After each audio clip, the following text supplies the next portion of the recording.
Pourquoi tu attires toujours le même type d'homme? Et ça n'a rien à voir avec la chance. Tu sais ce qui est le plus troublant en amour? Ce n'est pas de tomber sur la mauvaise personne une fois. Ça arrive à tout le monde. Le plus troublant, c'est de réaliser que malgré toute ta bonne volonté, malgré ta lucidité, malgré tes prises de conscience, tu finis toujours par vivre le même type d'histoire. Peut-être avec un visage différent, peut-être avec un contexte différent. Mais au fond, les émotions sont les mêmes, les frustrations sont les mêmes et la finalité est souvent la même. Et là, une question commence à s'installer. Pourquoi ça se répète? Est-ce que c'est un manque de chance? Est-ce que c'est les hommes d'aujourd'hui? Ou est-ce qu'il y a quelque chose de plus profond que tu ne vois pas encore? Parce que la vérité, et je vais être honnête avec toi, c'est que la majorité des femmes ne vivent pas des relations par hasard. Elles vivent des schémas invisibles, inconscients, mais extrêmement puissants. Et tant que tu ne les comprends pas, tu ne changes pas vraiment ta réalité amoureuse. Tu changes les hommes, mais pas l'histoire. Et aujourd'hui, c'est exactement ce qu'on va commencer à déconstruire ensemble.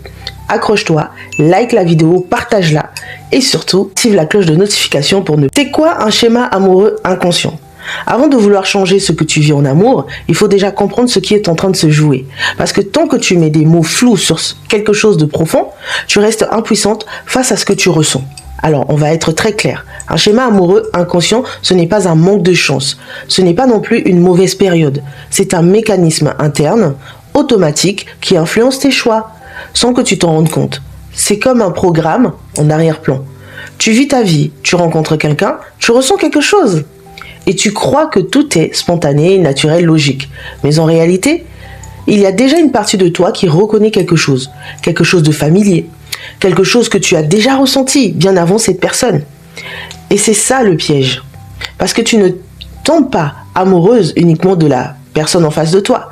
Tu tombes amoureuse de ce que cette personne réveille en toi.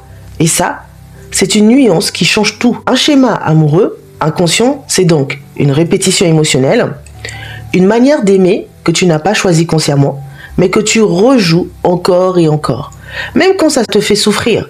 Et c'est là que ça devient déroutant. Parce que si c'était rationnel, tu arrêterais immédiatement. Tu te dirais, ce type d'homme ne me convient pas, je passe à autre chose. Mais non, tu ressens quelque chose de fort, tu t'attaches rapidement, tu espères que cette fois-ci, ça sera différent, et tu replonges. Pas parce que tu es faible, hein. Pas parce que tu manques de valeur, mais parce que ton système émotionnel cherche à revivre quelque chose qu'il connaît déjà.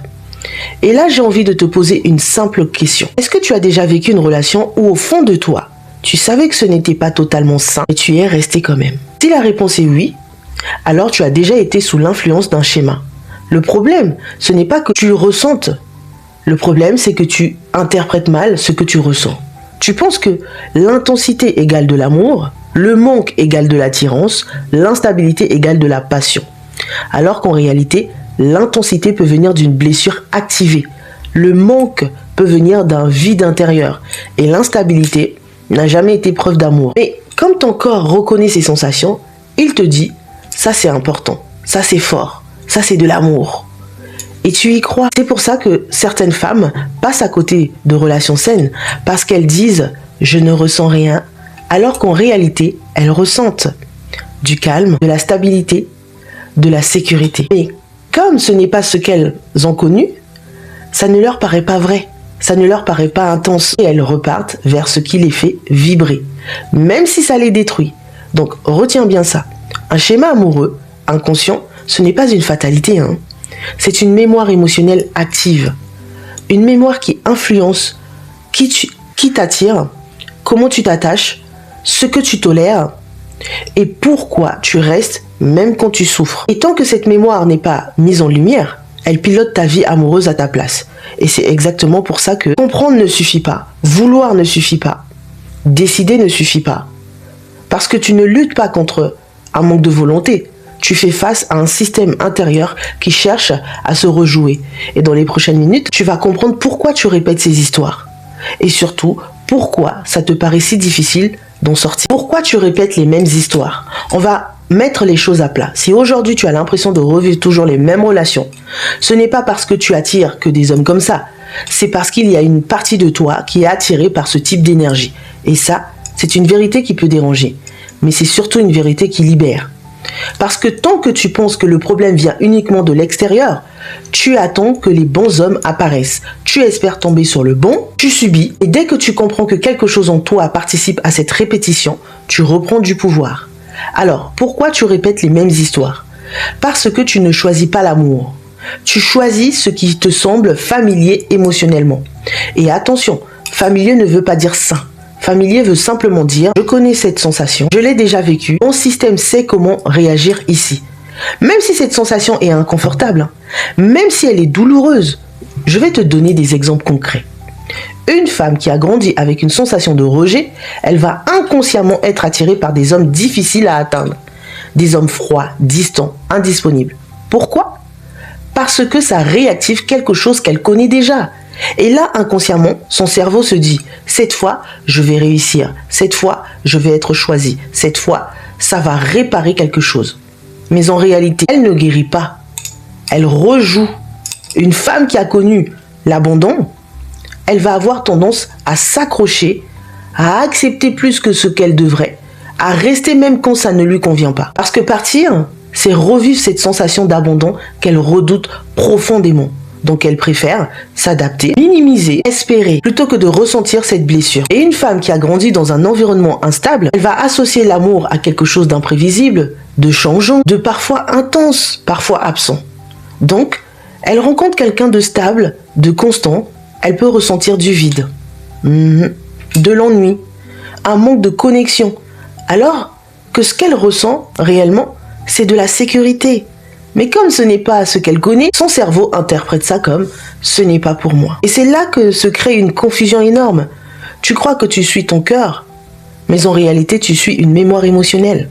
Tu crois que tu choisis consciemment, mais en réalité tu réponds à un conditionnement.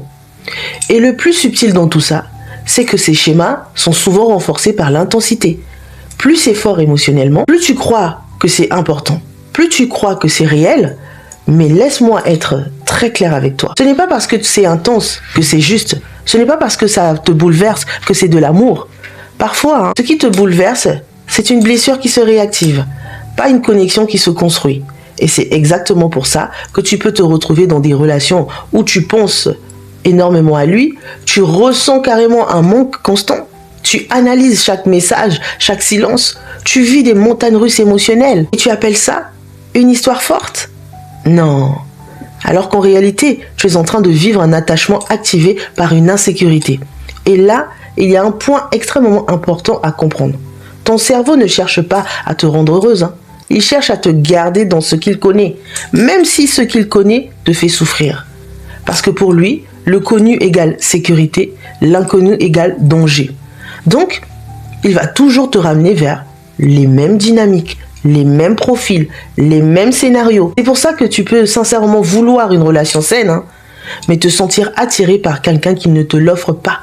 Et à l'inverse, te sentir bizarrement détaché face à quelqu'un de bien. Et là, tu te dis, je ne comprends pas ce qui cloche chez moi. Mais rien ne cloche chez toi, ma belle. Ton système fait exactement ce qu'il a appris à faire. Et c'est là qu'on arrive à une prise de conscience essentielle. Tu ne répètes pas parce que tu es faible.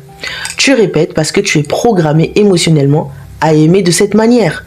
Et tant que cette programmation n'est pas remise en question, tu peux changer d'homme, tu peux changer de contexte, tu peux même changer de ville, et l'histoire recommencera. Et la vraie question, ce n'est pas pourquoi ça m'arrive. La vraie question, c'est qu'est-ce que ça réveille en moi que je n'ai pas encore guéri? Parce que le jour où tu comprends ça, tu arrêtes de courir après les bonnes personnes. Et tu commences à devenir la version de toi qui peut vivre une relation saine. Et ça change absolument tout. Absolument tout. Moi-même, j'ai été cette femme qui n'était pas reprogrammée. Et j'allais vers des personnes qui allaient forcément m'abandonner, forcément me rejeter, forcément m'humilier, me trahir. Parce que mon système émotionnel n'était pas reprogrammé, recalibré. Mais je t'en parle dans la suite. Le piège du « je sais, mais j'arrive pas ». Il y a une phrase que j'entends tout le temps. Et peut-être que tu t'y reconnaîtras. Je sais, mais je n'y arrive pas. Je sais qu'il n'est pas fait pour moi. Je sais que cette relation ne me convient pas. Je sais que je mérite mieux, mais j'arrive pas à lâcher. J'arrive pas à partir. J'arrive pas à me détacher. Et là, souvent, il y a une forme de culpabilité qui s'installe. Tu te dis, Mais pourquoi je suis comme ça? Pourquoi je n'ai pas de volonté? Pourquoi je retombe toujours dedans? Et certaines vont même aller plus loin. Hein. Elles commencent à douter d'elles-mêmes, de leur valeur, de leur capacité à construire une relation saine. Alors, je vais te dire quelque chose de très important. Ce que tu vis n'est pas un manque de force. Ce n'est pas un manque d'intelligence. Et ce n'est certainement pas un manque de valeur. C'est un conflit interne. Un conflit entre deux parties de toi. Ta tête, qui comprend très bien, et ton système émotionnel qui réagit. Ta tête, elle est lucide. Elle voit les red flags. Elle analyse. Elle comprend ce qui ne va pas. Et elle te dit, ce n'est pas aligné. Tu ne devrais pas rester. Ce n'est pas ce que tu veux vraiment. Mais ton système émotionnel, lui, ne fonctionne pas avec la logique. Il fonctionne avec les sensations et les mémoires. Et lui, ce qu'il ressent, c'est autre chose. Il ressent de l'attachement, il ressent du manque, il ressent une forme d'urgence émotionnelle. Et surtout, il reconnaît quelque chose de familier. Et c'est là que le piège se referme. Parce que même si ta tête dit non, ton corps dit oui.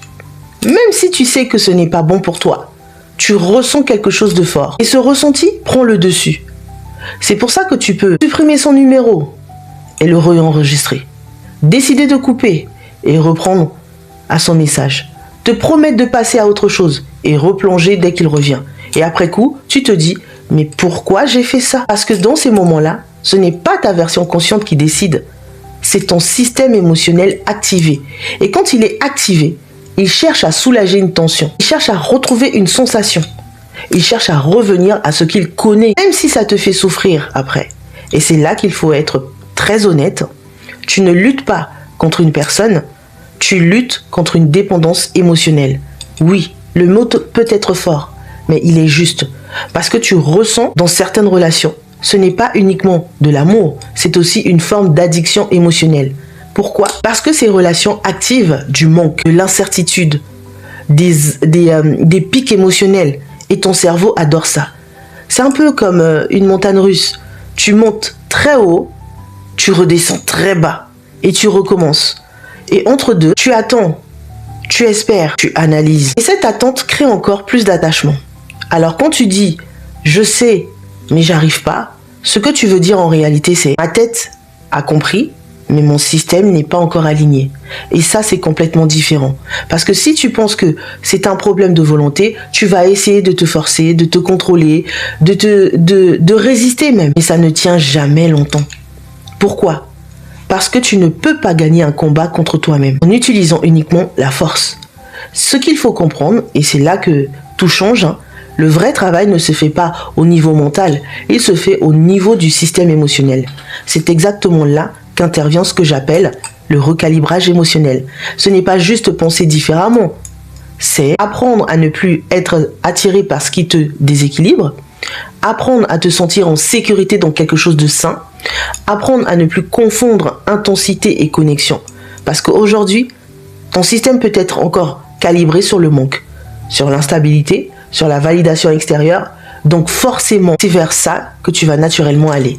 Et tant que ça ne change pas, tu peux comprendre 1000 fois, regarder toutes les vidéos que tu veux, te promettre que cette fois c'est fini, mais au moment où l'émotion revient, tu replonges. Et ça, ce n'est pas un échec, c'est juste le signe que tu n'as pas encore travaillé au bon endroit. Alors au lieu de te dire pourquoi je n'y arrive pas, pose-toi plutôt cette question. Qu'est-ce que je ressens qui me maintient dans ce lien? Parce que derrière chaque attachement difficile, il y a un problème, il y a un besoin plutôt non comblé. Une peur non apaisée, une blessure non régulée. Et le jour où tu commences à travailler là-dessus, tu n'as plus besoin de te forcer à partir. Parce que naturellement, tu n'as plus envie de rester là où on ne te choisit pas. On ne te choisit pas. Si tu dois retenir une chose de cette vidéo, c'est que ce que tu vis en amour, ce n'est pas un hasard. Ce n'est pas une malchance qui te poursuit. Ce n'est pas une fatalité non plus. Et ce n'est certainement pas parce que tu tombes toujours sur les mauvais. C'est un schéma inconscient qui influence tes attirances, tes choix, tes réactions. Et surtout, qui se répète tant qu'il n'est pas compris. Et peut-être que pour la première fois, tu commences à voir les choses différemment. Peut-être que tu réalises que ce n'est pas juste une histoire d'homme, c'est une histoire de fonctionnement intérieur. Et ça, c'est puissant. Parce que ça veut dire que tu n'es plus condamné à subir. Tu peux commencer à reprendre le contrôle. Mais attention, comprendre, c'est une première étape. Oui. Identifier précisément ton schéma, c'est ce qui va tout changer. Parce que oui, chaque femme a ses propres dynamiques, ses propres blessures, ses propres mécanismes. Et tant que tu ne mets pas de lumière dessus, tu risques de continuer à les rejouer sans t'en rendre compte. Dans la prochaine partie, on va aller beaucoup plus loin. Je vais te montrer comment reconnaître ton schéma amoureux, les signes très concrets qui montrent que tu es en train de le rejouer et surtout pourquoi tu es attiré par certains types d'hommes en particulier. Et là, prépare-toi parce que tu ne vas pas juste comprendre, tu vas te reconnaître. Alors si cette vidéo t'a parlé, ne reste pas dans la prise de conscience, commence à observer, commence à faire des liens, commence à te regarder avec honnêteté, mais sans te juger. Parce que rappelle-toi, ce n'est pas toi le problème, d'accord? C'est ce que tu as appris à considérer comme normal. Et bonne nouvelle, ce que tu as appris, tu peux le désapprendre. On se retrouve très vite pour la partie 2. Donc, si tu t'es reconnu dans cette vidéo, si tu sens que malgré ta lucidité, tu continues à revivre les mêmes schémas, alors ne reste pas seul avec ça. Parce qu'à un moment donné, comprendre ne suffit plus. Il faut passer à l'étape suivante, d'accord?